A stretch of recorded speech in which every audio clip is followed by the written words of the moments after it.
This one detail will make your apartment harder to break into. Front door manufacturers don't want you to know about it. The doors are mass-produced. Often their hardware is of poor quality. This can be easily changed. It is enough to use a screwdriver to pull out the screws, the lock of which is fixed in the door frame. As you can see, the manufacturer gives them very small screws. They will not be able to hold the hardware in the frame when hit hard. Even a simple kick can damage the entire door. No manufacturer informs about this. In their place, it is better to screw in a larger and stronger screw. Its diameter should be the same size as the hole.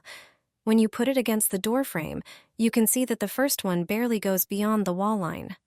The second one will screw in deeper, so it will be more resistant to impact. Replace all the screws that are in the door frame. This simple trick can protect your apartment from burglary.